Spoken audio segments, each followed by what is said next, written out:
Welcome to Sunday Scares, where chilling stories come to life. If you're a fan of horror, creepy tales, and the supernatural, make sure to hit that like button, subscribe, and turn on notifications. Stay tuned, because the scares are just getting started.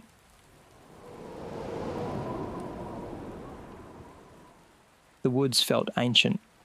Towering trees, gnarled and twisted, created a canopy so thick that the moonlight barely pierced the branches, casting long, stretching shadows across the forest floor. Beneath their feet, the earth was soft and damp, a carpet of fallen leaves and tangled roots. The air carried a cool, damp scent, a mixture of decaying wood and earthy moss. But there was something else there too, an almost imperceptible musk, like the aftertaste of something rotten, barely noticeable but unsettling. As Laura and Ben walked through the narrow trail, the low hum of insects filled the air. But that wasn't all. The further they ventured, the quieter the woods seemed to become. The birds had stopped singing, and the usual scurry of small creatures in the underbrush had gone eerily still. It was as if the forest itself was holding its breath. Finally, they arrived at their campsite. It was a clearing, bordered by tall trees, with a fire pit in the center. The ashes in the fire pit were still warm, but there were no tents, no signs of other campers, nothing but the remnants of a camp long abandoned. The ash, blackened and fresh, gave the impression that someone had just been there, only to leave suddenly. The feeling of emptiness settled in Laura's chest, and despite herself, she shivered. Maybe someone left in a hurry, Ben suggested, shrugging off the uneasy tension as he set down his pack. He was always the skeptic, the one who dismissed the unexplained with logic. Nothing to worry about. It's probably just an old spot. Laura didn't respond right away. Instead, she scanned the trees around them, noting the stillness of the forest. There was no breeze, but the air felt heavy, oppressive. As the flames in the fire pit crackled to life, sending sparks into the air, the shadows grew longer, twisting and curling in strange ways. It felt as though the trees themselves were watching them. She pulled her jacket tighter around her shoulders and tried to shake the chill from her spine. There was something off about this place. It wasn't just the emptiness of the campsite. It was the way the woods seemed to press in around them, as if they were being hemmed in by something unseen. Ben, oblivious to her growing discomfort, sat on a fallen log and pulled out a small stove to make coffee. "It's just your nerves," he said with a grin. "We've been hiking for hours. You're tired. That's all." But Laura couldn't shake the sensation. She felt eyes on her, sharp and unblinking, even though there was no one else in sight. She turned her gaze to the edge of the trees, where the shadows seemed to deepen and move. But when she blinked, it was gone. "Do you hear that?" she asked suddenly, her voice barely above a whisper. Ben stopped what he was doing and listened. There was a soft rustling from the trees, a faint, almost imperceptible noise that was at odds with the usual sounds of the forest. It was the kind of sound you couldn't quite identify, like the brush of a breeze or the rustle of an animal moving through the undergrowth. But this was too deliberate, too steady. "I don't hear anything," he said after a moment, returning to his task. He didn't even seem to notice the way the rustling seemed to grow louder, closer. Laura's eyes narrowed. She could hear it now, branches shifting, a soft click, almost like the sound of bones grinding together. The noise seemed to come from all around them, but when she looked, there was nothing. No movement, only the thick, foreboding silence of the woods. Ben gave her an amused glance. "You're imagining things. It's probably just some animal moving around." But Laura wasn't so sure. She had spent enough time in the woods to recognize when something wasn't right. And this felt wrong. The rustling stopped suddenly, and an eerie stillness returned. The air grew colder, and Laura could smell something faintly sulfuric, like burnt matches or rotten eggs. The smell wasn't strong, but it lingered in the air, cloying and unnatural. She frowned, trying to place it. "It's probably the damp air," Ben said, clearly not noticing the peculiar smell. "Come on, let's eat. You're getting jumpy." Despite his reassurances, Laura's unease only grew. She sat down on the log next to him, but her eyes kept darting to the edge of the trees, where she could have sworn she saw something moving, just beyond the reach of the firelight, a dark shadow shifting between the trunks of the trees. The wind picked up for a brief moment, causing the branches to sway in strange, unsettling ways, but as quickly as it came, it died down. And then everything was silent once again. The moment was broken when Ben chuckled and nudged her with his shoulder. "You're really spooked, huh? You've been reading too many horror stories. There's nothing out there." Laura's response was a nervous laugh, but her heart was still pounding. It wasn't the rustling or the strange smell that bothered her. It was the feeling that something was watching them, something that didn't belong. Later, as they crawled into their tent for the night, Laura lay awake, staring at the fabric above her. The air outside had thickened, and the smell of decay seemed to follow them, creeping through the seams of the tent. Ben's steady breathing beside her did little to comfort her. She could hear nothing but the whispering wind and the occasional distant crack of a branch.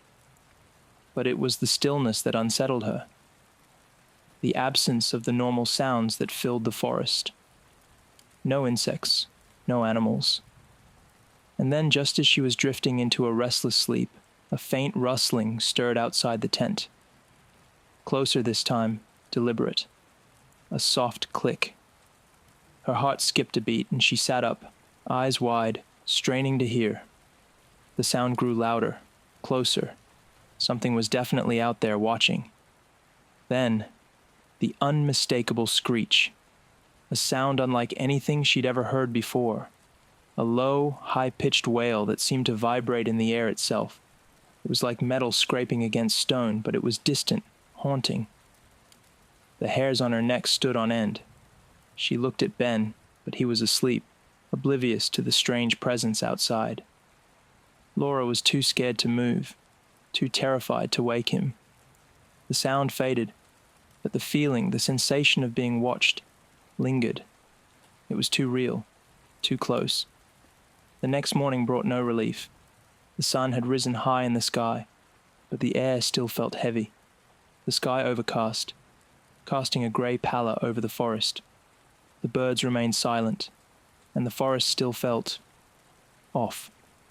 The air had that same strange weight, as though something unseen was pressing down from above. Laura didn't share her suspicions with Ben, not yet. She didn't want to seem paranoid, but she couldn't shake the feeling that something wasn't right. Ben, ever the optimist, simply shrugged it off. "You're probably just not used to the quiet.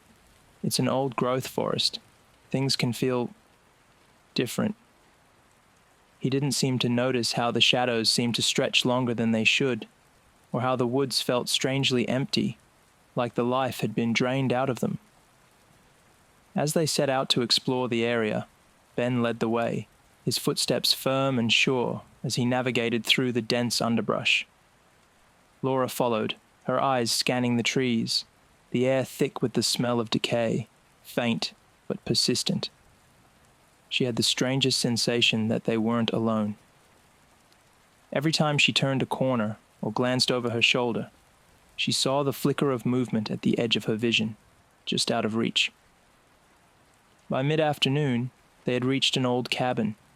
It was dilapidated, its wooden walls weathered and splintered, the roof sagging under years of neglect. The surrounding area was eerily quiet, the forest surrounding it thick and suffocating. The wind had died completely, leaving an unsettling stillness. Not a leaf stirred. Not a single bird called. Ben stepped forward, a grin on his face. "Now this is what I call exploration. Look at this place. Looks like it hasn't been touched in ages." Laura didn't respond. She was too focused on the ground, where she spotted strange markings. Long, deep scratches on the trees nearby, as if something had scraped against them with terrible force. But it wasn't just the marks that unsettled her. It was the overwhelming silence that seemed to follow them. Even the usual insects had vanished. She felt a sharp chill run down her spine as she approached the door of the cabin.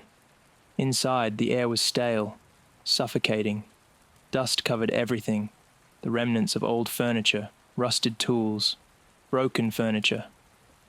But there, tucked in a corner, Laura spotted something odd, a tattered newspaper with a headline that caught her eye. Giant winged creature sighted near Point Pleasant. "Ben," she whispered, kneeling to examine it. "Look at this. It's about the Mothman." Ben rolled his eyes, but as he moved closer to read, the hairs on the back of his neck prickled. Something wasn't right. But it wasn't until they turned to leave that the real horror set in. The forest had grown unnaturally silent once more. The familiar sounds of the wind, the distant call of birds, gone. And then the smell. The same sulfuric stench, lingering in the air like a warning. Before either of them could react, a sudden rustling broke the silence. A loud crack of branches underfoot. Ben froze, looking to Laura for confirmation. She didn't need to say anything. They both felt it. Something was watching them. The walk back to camp from the abandoned cabin had been unsettling in the deepening gloom of dusk. The air, thick and suffocating, pressed in on them as they made their way along the trail. Ben kept glancing over his shoulder, his eyes narrowing, but all he saw was the endless stretch of trees and the creeping shadows beneath the canopy. Laura could feel it too, the watching presence, though she couldn't see it, couldn't place it. But the feeling was undeniable. The Mothman was out there. Ben's skepticism had been shaken, and now it seemed he could sense it as well. Something was wrong. They arrived at the camp quickly, but the feeling of dread that accompanied them was suffocating. The campfire had long since died down to a faint smolder, leaving only a pile of ash where flames had once crackled. The tent flaps hung loosely in the breeze, disheveled and abandoned, and the quiet was unsettling, far too quiet. It was as if the woods themselves were holding their breath, waiting for something to happen. Ben took a deep breath, trying to shake the unease, but when his eyes met Laura's, he saw the fear in them. She couldn't even speak, just a tight, panicked nod that confirmed what he already knew. They had to leave. Ben didn't argue. There was no time for argument. His muscles tensed, as if on instinct. Without a word, he started tearing down the tent. Laura grabbed her bag, hands shaking as she stuffed it full of whatever she could grab. But her mind wasn't on the task at hand. It was on the woods, the suffocating silence, and the feeling, the unnatural sense that something was watching them from the depths of the trees. As they packed, the temperature seemed to drop. What little breeze there had been now felt heavy, biting, like it carried something with it, a subtle metallic tang that she couldn't place, but it made the back of her throat dry and itchy. The smell reminded her of rust, of something decaying. "Ben," Laura whispered, voice cracking with a mix of fear and urgency. "We can't stay here. It's out there." Ben didn't answer. He only moved faster, pulling the tent stakes out of the ground and shoving them into his bag.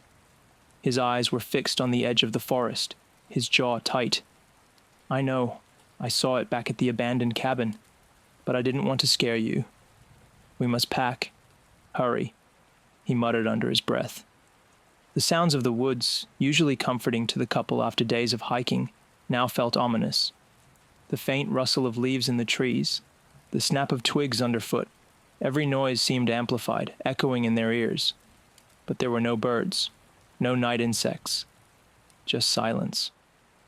As they hurried to finish packing, Ben couldn't shake the image of the Mothman's eyes, the bright, unblinking red glow that had burned into his brain, searing a sense of terror into him like nothing before. The memory of the creature's silhouette, huge and unnatural, the dark shape with the outstretched wings. He had never been a believer in folklore, but tonight had tested his resolve. He pushed the thought aside. They couldn't afford to panic. They couldn't afford to waste time. They had to move. Suddenly the silence was shattered. A creaking sound came from the trees, the unmistakable sound of something shifting, something large and heavy moving just out of sight. The air thickened. The hairs on the back of Laura's neck stood up, and she froze, staring into the darkness, every sense screaming that something was wrong. "Ben," she breathed. "It's here." Ben didn't wait for another warning. He grabbed her arm, pulling her toward the edge of the campsite, toward the trail that led out of the forest.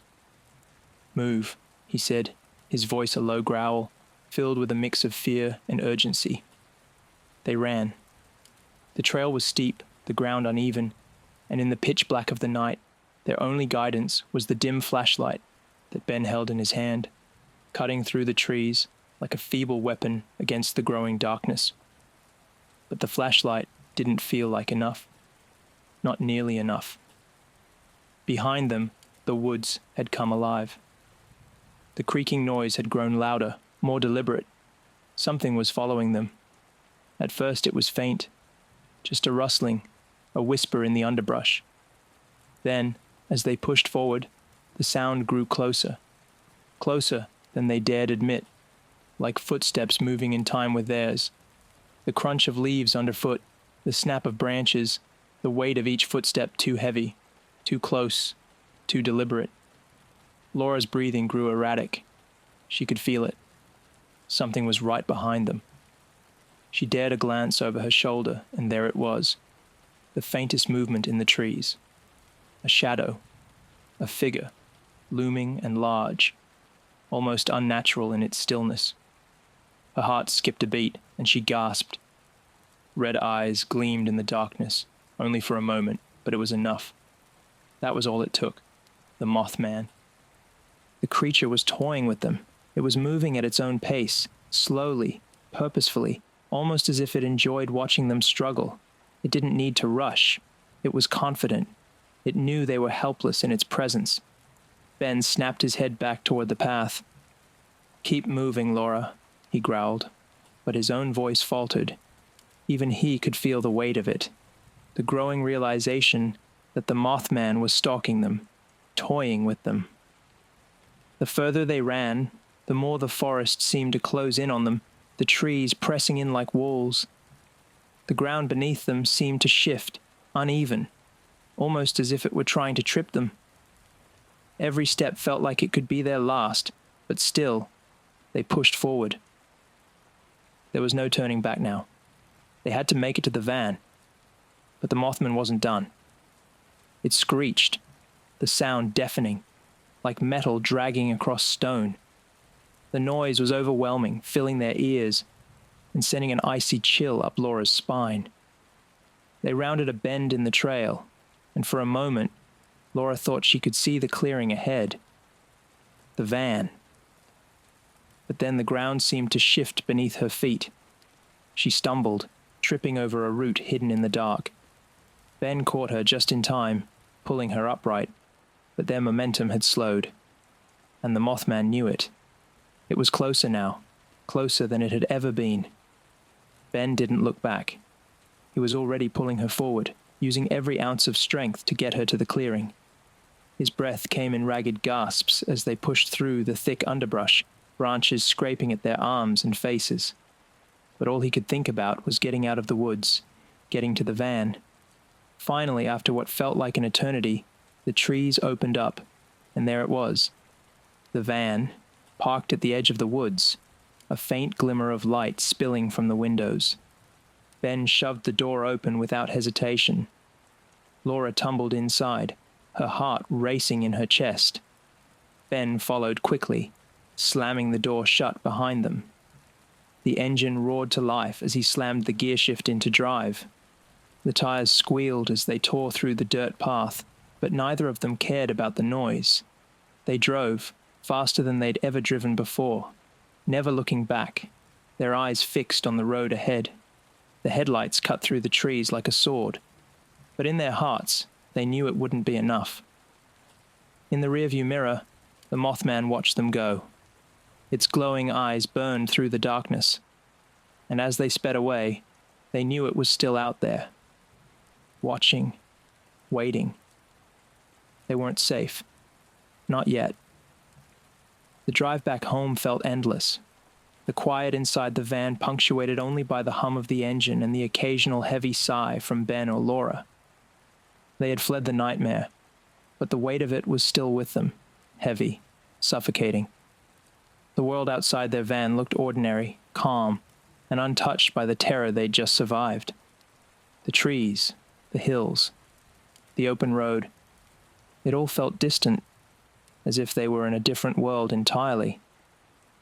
But the memories of the Mothman, of the oppressive dread that had clung to them, were far from gone.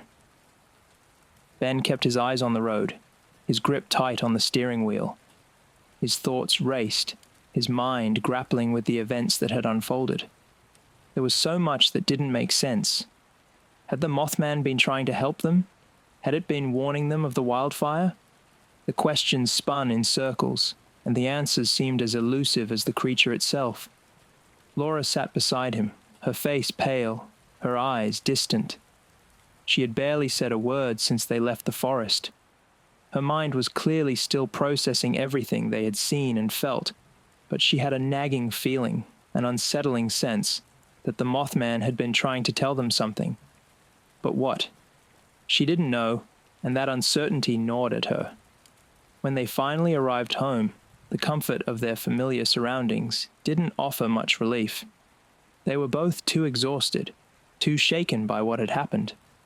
The house felt eerily quiet, as if it too was holding its breath, waiting for something to break the stillness. As Ben dropped his bag near the door and kicked off his boots, the phone rang, piercing the quiet with its sharp jangle. Laura's heart skipped a beat, still on edge from the tension of the past 2 days. Ben reached for the phone, his fingers lingering over the receiver. Neither of them were ready to talk about what had happened. It felt too unreal. But the ringing wouldn't stop. Ben picked up the receiver with a weary sigh. Hello? Ben, Laura, finally, you guys actually answered. The voice on the other end was bright, almost too bright for the mood they were both in. It was their old friend David, someone who had known they were out hiking. David had always been a bit of a joker, and the excited tone in his voice made Ben's stomach tighten. Hey, David, Ben replied, forcing a smile, though it didn't reach his eyes. Yeah, sorry about that. Long trip. We just got in. Well, I was starting to get worried. I knew you guys were out in the park near Whitley Forest, but I just heard, wait for it. The whole area's been issued warnings for a massive wildfire. David's words tumbled out in quick succession. They're saying it's spreading fast, and if you're still out there, it's not looking good. I mean, can you believe it? Ben and Laura exchanged a glance, both of them frozen for a moment. Their blood ran cold. The park. The same park they had just come from. The same park where they had barely escaped the night before. David's voice came through again, this time with a mix of excitement and concern. Anyway, I'm just glad you guys are okay. I mean, you wouldn't believe how quickly this thing is moving. So, what was it like out there? Did you guys get to see anything cool? Any cool sights? You know, you've got to tell me all about it. Ben's throat tightened.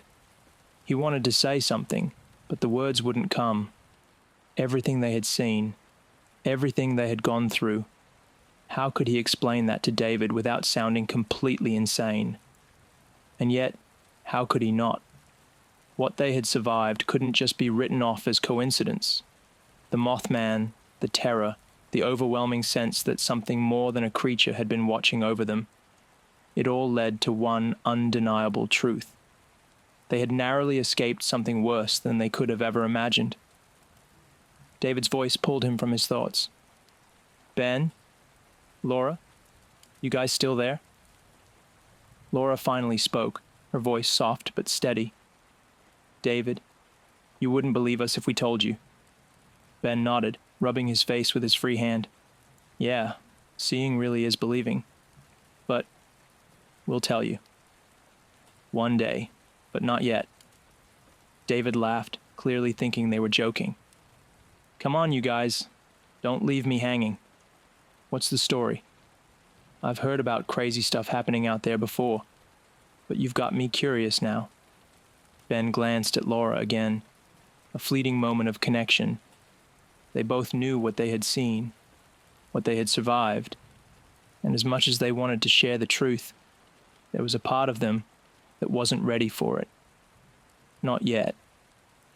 "It's a long story, David," Laura said quietly.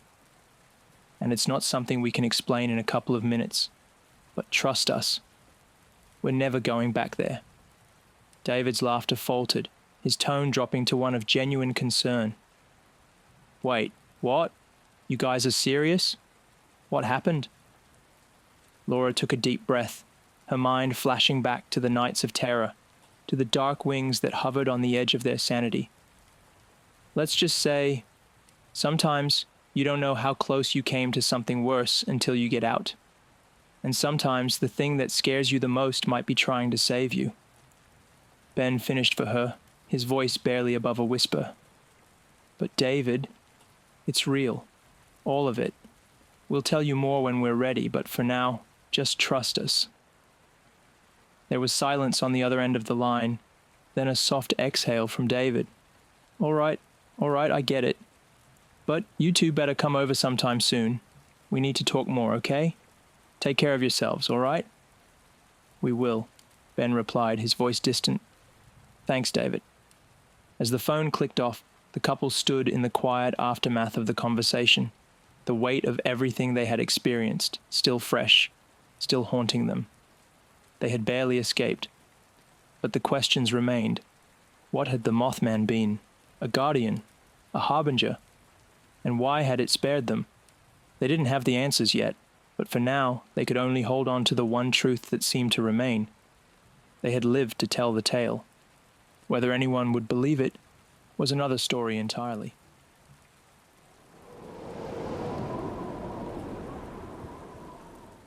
The night was thick with a heavy fog as the black 1957 Chevy rumbled along Route 62, the engine growling beneath the weight of the cold mountain air. The tires of the car hummed against the asphalt as the two young couples, Linda Scarberry and her husband Roger, along with Steve Mallet and his girlfriend Mary, careened toward their destination, the desolate, forgotten land of the TNT area. It was a remote spot nestled in the hills, known only to locals for its rusting remnants of war, an abandoned munitions plant left to rot in the wilderness. The Chevy's headlights barely sliced through the inky blackness that surrounded them, revealing only the shapes of overgrown trees that seemed to stretch like gnarled arms toward the car, their branches swaying in the wind. Linda sat in the front passenger seat, her eyes darting nervously between the road and the dark, shadowy trees that seemed to follow them. Beside her, Roger gripped the steering wheel tightly, trying to ignore the feeling that something was wrong. "We shouldn't be out here," Linda muttered, glancing over her shoulder. "This place gives me the creeps." Roger smirked, trying to hide his own discomfort. "It's fine. Just a little detour. We'll get to the spot, have a laugh, and head back." "Yeah, right," Steve, sitting in the back, added. "This is the perfect place for a scary story. I bet Mary's already freaked out." Mary laughed nervously, clutching Steve's hand. "I'm fine. I guess." The air grew even colder as they ventured deeper into the woods, the radio crackling with static before falling silent entirely. Roger kept his foot on the pedal, the headlights occasionally catching on the twisted, abandoned structures that lay ahead. The old power plant loomed into view as they neared the TNT area, its skeletal frame jutting out of the ground like a jagged, decaying monument to the past. Broken windows stared back at them like hollow eyes, and the eerie silence of the place wrapped around them like a shroud. "We're here," Roger said, his voice strained. Linda's heart skipped a beat as the car came to a slow stop. The air felt dense, suffocating, and she couldn't shake the feeling that they were not alone. "I don't like this," she whispered, staring into the distance where the dark silhouette of the power plant loomed, its shape barely visible against the night sky. Steve rolled down his window, hoping to snap them out of the growing unease. "Come on, let's just stretch our legs for a minute. You've got to admit, it's kind of cool." Mary reluctantly nodded, and the four of them piled out of the car, leaving the engine running. The chill of the night air stung their skin as they stood on the dirt road, their breath rising in foggy clouds before them. It was then that Steve froze, his eyes narrowing as he looked toward the dark horizon. "What the hell is that?" he muttered, pointing ahead. The others followed his gaze, their hearts skipping in their chests as they saw it. There, standing at the edge of the power plant, were two glowing red eyes, almost as if they were reflecting the headlights of the Chevy. At first, they assumed it was some sort of animal, maybe a deer or some other nocturnal creature. But as they stared, something didn't seem right. Roger squinted, leaning forward. "What is that?" It looks like a person. It's not moving," Linda said, her voice trembling. "I don't like this." The figure was completely still, and its eyes burned with an unnatural intensity. As they stared at it, it slowly began to shift, the red glow growing brighter. Then, with a sudden movement, it disappeared behind the crumbling wall of the power plant. "What the hell?" Steve whispered, taking a hesitant step forward. Before anyone could speak, Linda felt a sharp chill in the air, the temperature dropping so rapidly it almost felt unnatural. The hairs on her neck stood on end, and her heart began to race. "Roger, get in the car, now!" But Roger hesitated, his eyes locked on the spot where the creature had vanished. He wanted to laugh it off, dismiss it as an animal or some trick of the light. But deep down, he knew something was wrong. I think we should go," Roger said, his voice low, almost a whisper. Without another word, he rushed back to the car, throwing the keys into the ignition. The engine roared to life, and Linda slammed the door shut as Roger peeled out, his foot pressing hard on the accelerator. They didn't speak. The only sounds were the pounding of the tires on the dirt road and the occasional hum of the headlights. But then came the sound they all dreaded, the faint rustling of wings. Roger's heart hammered in his chest as he sped down the darkened road, the headlights of the Chevy cutting through the night like a blade. The shadows seemed to grow longer and more twisted the faster they went, the trees pressing in on either side as if they were closing in. Linda's breath came in sharp gasps beside him, her hands clutching the armrest tightly as she kept glancing over her shoulder. It's not gone, is it?" she whispered, her voice tinged with terror. Roger shook his head, the grip on the steering wheel tightening. "No, it's still back there. It's following us." Steve and Mary, sitting in the back seat, exchanged frantic glances, their faces pale. What was that thing?" Steve asked, his voice cracking with fear. "It wasn't human. It couldn't have been." Linda could feel the weight of his words settling like a stone in her stomach. There was something about it. The glowing red eyes, the way it moved, that was unnatural. Even now, as they raced down the road, she swore she could feel it behind them. The car lurched suddenly as someone, flew overhead with a loud rush of air. The others screamed in unison, but Roger didn't flinch. He just slammed the accelerator to the floor, his eyes fixed on the road ahead. "I can't outrun it," Roger muttered. "It's too fast. We need to get to town." But before he could finish his thought, the dark figure appeared in the rearview mirror, gliding above them, moving with impossible speed. It was no longer a simple shape in the distance. It was now directly behind them, its massive wings cutting through the air with a disturbing rhythm. The creature's presence was suffocating, like an unseen weight, pressing down on them all. Linda gasped, her hands shaking as she grabbed the back of Roger's seat. "It's right there." They could hear the swooshing of wings against the air, low and erratic, almost as if the creature was toying with them. Each flap sent a shockwave of fear through Linda's body. It was too close, so close that she swore she could feel the air shift as the creature passed overhead. The car's tires screamed as Roger sped even faster, pushing the Chevy to its limit. But it didn't matter. The creature was still there, and it wasn't letting up. "Faster, Roger! Faster!" Steve yelled, his voice raw with panic. Roger's knuckles were white as he gripped the wheel, his foot pressing harder on the pedal. But no matter how fast they went, the Mothman stayed just behind them, its shadow blotting out the moonlight as it glided effortlessly through the sky. The car shook as the wings of the creature hit the top of the car with a sickening thud. They could hear the scrape of its claws, dragging across the metal, and the sound sent a surge of ice-cold terror through their veins. Mary squeezed her eyes shut, her breath coming in quick, shallow bursts. Please make it stop. I can't stand it."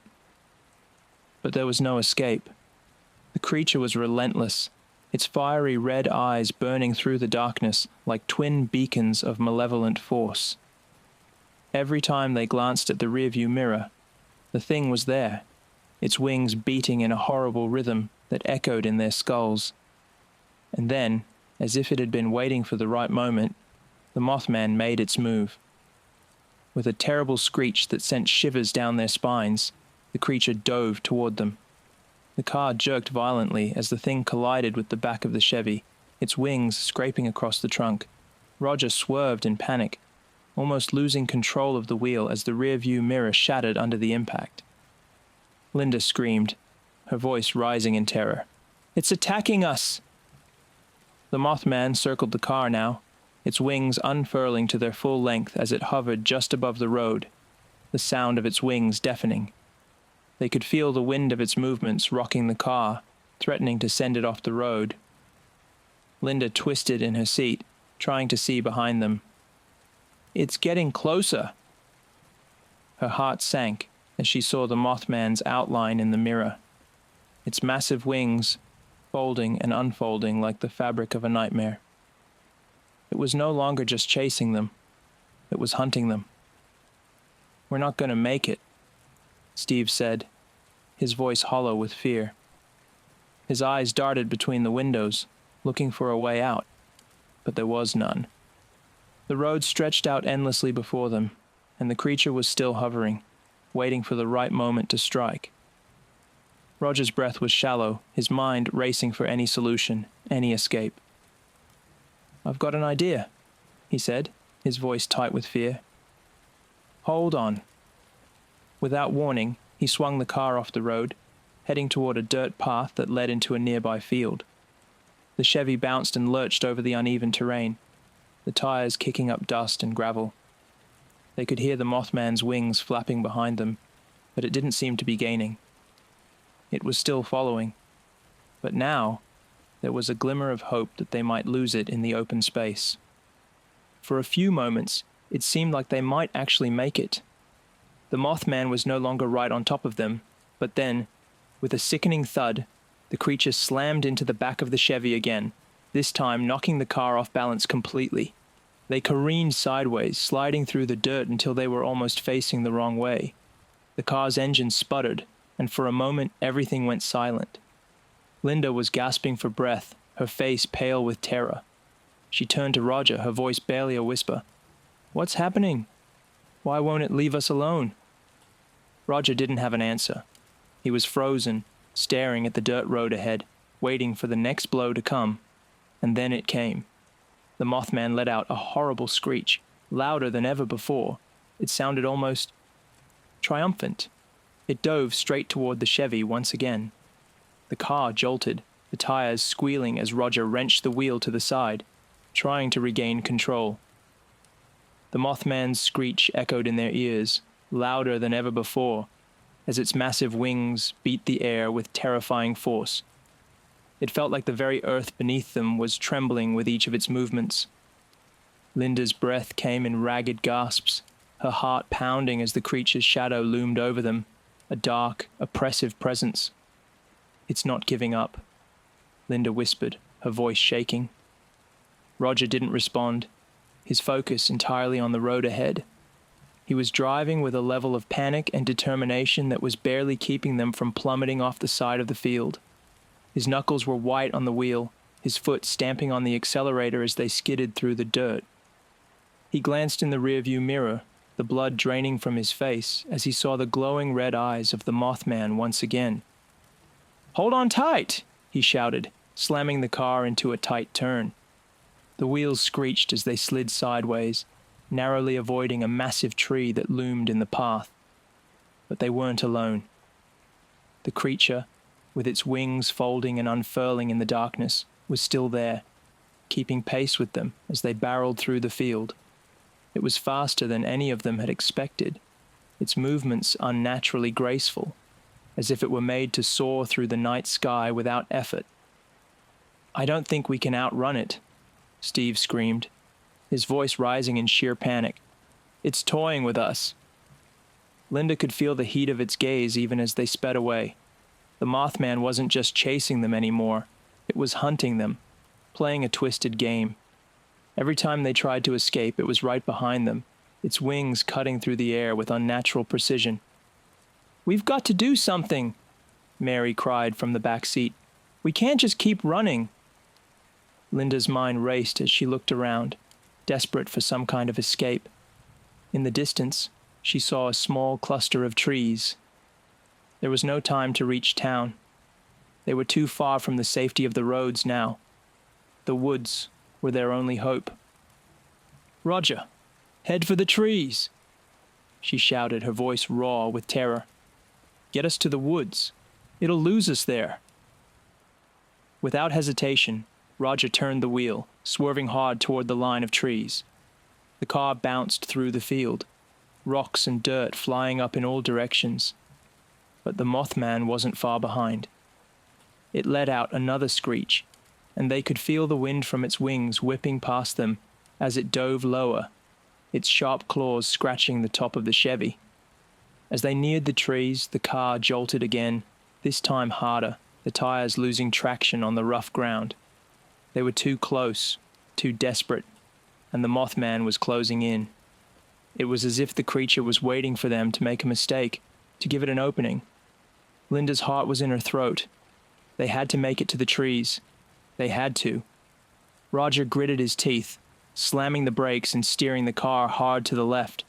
The Chevy skidded across the field, tires screeching, and they crashed into the edge of the woods, the branches scraping across the side of the car as they plunged into the trees. For a brief, terrifying moment, everything went dark. The car's headlights flickered and died as the engine sputtered. The sudden silence was deafening. No more screeching wings, no more rushing wind. Linda held her breath. They had made it, at least for now. Did we lose it?" Steve asked, his voice trembling. No one answered. They sat in the dark, hearts pounding in their chests, as if waiting for the Mothman to strike again. But the seconds stretched into minutes, and no sound came from the woods around them. Maybe it's gone," Mary said softly, though her words felt hollow in the silence. Roger, his face pale and sweating, slowly turned off the engine. "I don't think it's gone," he said quietly. "I don't think it's ever really gone." A sudden rustle in the bushes cut him off, and they all froze. Linda's breath hitched as a shadow moved just beyond the reach of the car's headlights. The hairs on the back of her neck stood on end, and she instinctively reached for the door handle, but Roger's voice stopped her. "Stay still," he whispered, his eyes wide with fear. "Stay quiet." The creature's glowing red eyes gleamed from the darkness, far too close for comfort. "It's watching us," Linda breathed. "It's waiting." The Mothman circled above them, its wings flapping in the air with a slow, deliberate rhythm.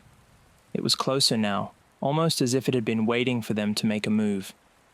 The car was a fragile barrier, one that seemed more like a trap with each passing second.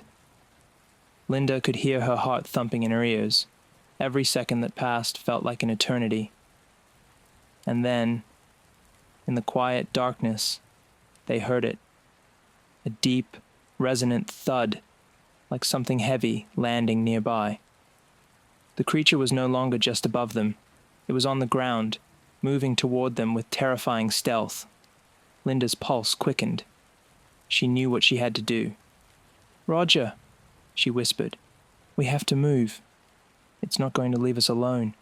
We have to go now." Roger looked at her, his face pale with fear. I know. But as he reached for the gear shift, the car jerked violently again, as if something had collided with the back end. The force of the impact slammed Linda into her seat, and a strangled cry escaped her lips. She whipped around to see the Mothman standing behind them, its massive wings unfurled, its red eyes glowing with an intensity that burned through the darkness. It was here, and it wasn't letting them go. The Mothman stood just beyond the car, its towering figure like a dark spectre against the moonlit sky. Its wings rippled in the night air, the immense span casting eerie shadows across the field. Linda's breath was ragged as she pressed herself back into her seat, her eyes locked on the creature as it slowly advanced toward them. Each step it took felt like an eternity, a heavy dread settling over her like a suffocating fog. "Roger," she whispered, barely able to get the words out. "It's not leaving. It's coming for us." Roger's knuckles were white around the steering wheel. His eyes darted from the rearview mirror to the dark silhouette of the Mothman. The sound of the creature's wings flapping was deafening, a low, ominous hum that sent a shiver down his spine. It was too close. They couldn't escape, and they couldn't fight it. The Mothman's eyes glowed like burning embers, fixed on them with an almost predatory intent. It wasn't just watching them, it was studying them. It knew they were trapped. It knew they were terrified. "We're not making it out of here, are we?" Mary asked, her voice barely a whisper. Steve shook his head, his face pale with terror. "I don't think so." The air seemed to grow colder, and the shadows around them deepened. The Mothman's screech pierced the silence, a blood-curdling sound that seemed to rattle the very bones of the earth. It was as if the creature itself were calling to something, summoning some dark force beyond the natural world. "Listen to me," Roger said, his voice hoarse. "We can't just sit here and wait to die. We've got to fight. We have to do something." Linda's heart skipped a beat as she turned to him. "Fight? How?" He looked at her, his eyes wild with desperation. "We can't outrun it, but we might be able to scare it off. Maybe, just maybe. It's not invincible." A sudden surge of adrenaline coursed through her, and for the first time, Linda felt a glimmer of hope. She wasn't sure if it was a logical thought or a desperate one, but she clung to it anyway. If there was even the slightest chance they could get away, they had to take it. "I've got a flare gun," Steve said suddenly, his voice trembling but determined. "We can fire it off. Maybe that'll scare it." Linda nodded, her mind racing. A flare gun. It wasn't much, but it was all they had. She looked at Roger, who was already fumbling in the glove compartment. "Here," he said, handing the flare gun to Steve. "Aim for its eyes." Steve took the gun, his hands shaking as he loaded it. The creature was only a few feet away now, its glowing eyes fixed on them with unnerving intensity. It had stopped moving, waiting, like it was savoring the fear that radiated from the group. "Do it now," Linda urged. Steve didn't hesitate. He aimed the flare gun and pulled the trigger. The flare shot out with a loud hiss, streaking through the air with a burst of bright orange light. The Mothman flinched, its wings snapping open with a thunderous crack as it recoiled from the sudden burst of light. But it didn't retreat. Instead, it let out a deafening screech. a horrific spine-chilling sound that seemed to echo for miles around. The flare burned brightly in the darkness, casting long shadows across the creature's twisted form. For a moment, it seemed to hesitate, its glowing eyes flickering as though it was disoriented by the light. But then, in an instant, it charged forward, its wings beating the air with a terrifying force. "Get out of the car!" Roger shouted, throwing open the door. "We need to make a run for it." But before they could even think about escaping, the Mothman lunged toward the car, its claws outstretched and its mouth open in a silent scream. Linda froze, her mind going blank with fear. The creature's shadow enveloped them as it swooped down, its wings casting a black veil over everything. And then, just as quickly as it had appeared, it was gone. The air went still. The screeching stopped. The Mothman had vanished into the night. For a long moment, no one moved. No one dared to speak. They were all frozen in place, hearts hammering in their chests, waiting for the creature to come back. But the silence dragged on, unnervingly empty. Is it really gone?" Mary whispered, her voice shaking with disbelief. Linda slowly turned her head to look at the others. They were all staring at the empty space around them, the shadows of the trees swaying gently in the wind. She didn't want to believe it. She didn't want to hope. But it felt like the creature had disappeared. For now, at least. "I think so," Roger said, his voice low and trembling. "But we need to get out of here. Now." Without another word, they scrambled out of the car, stumbling over one another as they made their way toward the woods. The fear was still gripping them, but they were no longer afraid of the Mothman's eyes. They were afraid of what it had done to them, what it had made them feel. They didn't look back. They couldn't afford to. The drive back into town was quiet. The only sound the hum of the car's engine and the occasional rattle of the tires on the uneven road. The weight of what they had just experienced hung heavily in the air, a shared, unspoken bond of terror that lingered between them. No one said anything for a long time.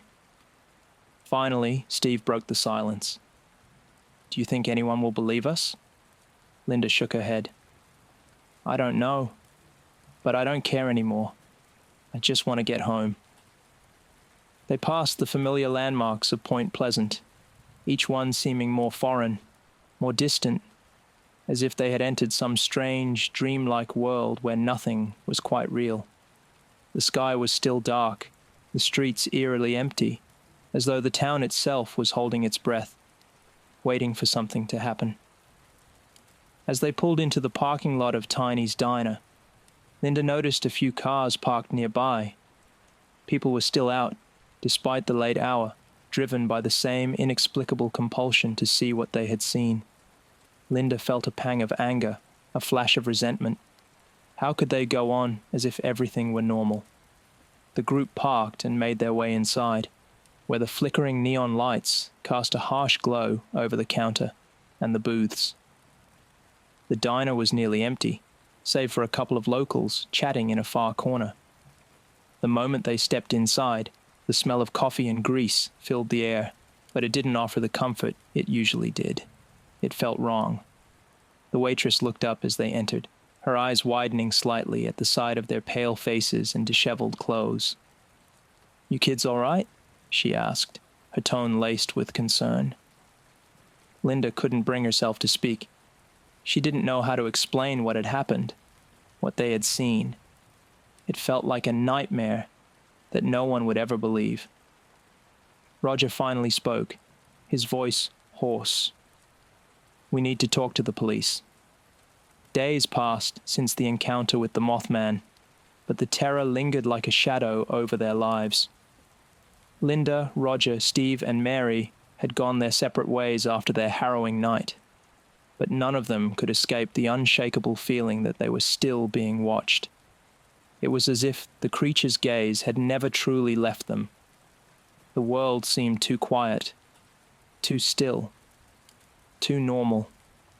But in every corner, in every glance they shared, the truth was clear. They had all seen something far beyond the comprehension of ordinary people. Linda tried to return to her normal routine, but her nights were haunted by nightmares, visions of the Mothman perched on her windowsill, its glowing eyes staring directly into her soul. Each time she awoke, drenched in sweat, her heart pounding, she would remind herself that the creature was gone, that it was over, that the unease never truly left. Roger fared no better. He found himself pacing late into the night, checking the locks on his doors, peering through his curtains at the empty street outside. He couldn't shake the feeling that something had followed him home, something that was waiting, patient and unyielding. He even began noticing strange occurrences, shadows moving in his peripheral vision, fleeting sounds just beyond the range of hearing, the feeling of being touched when no one was near. Steve, ever the skeptic, tried to convince himself that it was all in their heads, but even he couldn't deny the strange occurrences that plagued him. Objects moved, whispers in the dark, strange dreams that felt all too real. The more he tried to rationalize, the more everything seemed to fall apart.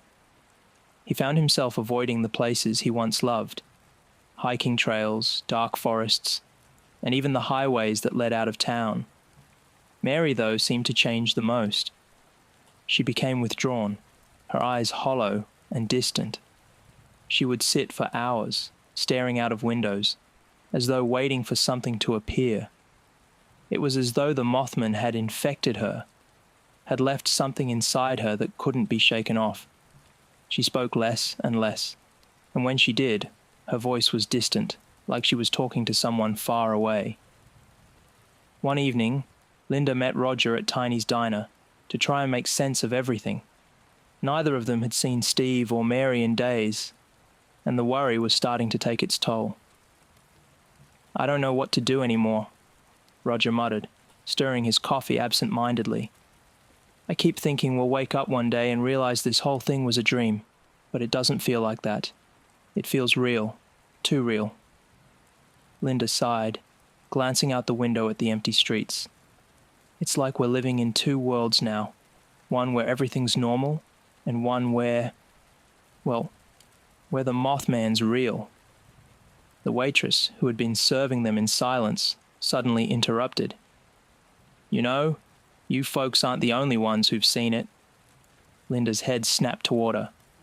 "What do you mean?" The waitress leaned closer, lowering her voice. "I've heard stories. Strange things happening around here. People disappearing, the sky turning dark, strange figures in the woods. It's been going on for years. People in Point Pleasant know the truth, but they're afraid to talk about it." Roger's eyes widened. "What do you mean, afraid?" The waitress looked over her shoulder as if making sure no one else was listening. "There's a lot more to this town than meets the eye. The Mothman, well, it's not just a creature. It's part of something bigger, something older. And there's a reason why it's drawn to this place. You're not the first to see it. You won't be the last." Linda felt a chill crawl up her spine. "What are you saying? That this thing's been here for years?" The waitress nodded. "Longer. Much longer. It's tied to this town. It feeds off fear, off the dark energy that gathers here. It's a part of this place, and it always will be. Some people say it's a warning, others say it's a curse, but whatever it is, it won't let go." Roger's voice was low, almost reverent. "Then why didn't anyone stop it? Why isn't anyone doing anything?" The waitress hesitated, her face tightening. "Some people have tried, but when you face the Mothman, you realize it's not just a creature. It's a force, a presence, and you can't fight it. All you can do is survive it, and pray it doesn't come back." Linda felt a knot form in her stomach. "It's coming back, isn't it?" The waitress didn't answer, but the look in her eyes said more than words ever could. It wasn't long before the town of Point Pleasant began to change. People who had once gone about their daily routines now moved with a strange urgency, as though something was looming on the horizon, something they couldn't see but could feel. A tension filled the air, and whispers of the Mothman's return began to spread like wildfire. Linda, Roger, and the others tried to keep their lives together, but it was impossible. It was as if the town itself had been infected by whatever evil lingered in the shadows, and no one could escape it.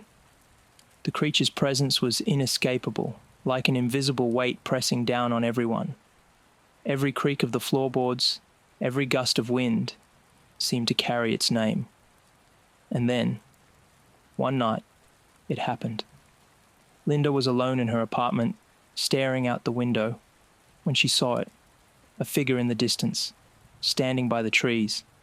She couldn't make out its shape, but the air felt thick, heavy, as though the very earth was holding its breath. Then it moved. Linda's heart pounded as the figure grew closer, its silhouette becoming more distinct in the moonlight. It was the Mothman.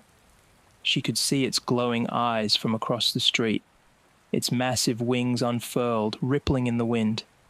And this time, it wasn't alone. There were others, figures emerging from the darkness, moving with unnatural grace, their eyes reflecting the same eerie glow. The creatures were everywhere now. With a scream, Linda bolted from her seat, running toward the door, her mind racing. She couldn't be caught. Not again. Not like last time. But as she reached for the doorknob, it was already too late. The door slammed open with a deafening bang, and there, standing in the doorway, was the Mothman itself. Linda's scream was cut short as the Mothman's claws reached out, grasping her with inhuman strength. She fought, kicking and thrashing, but its grip was like iron.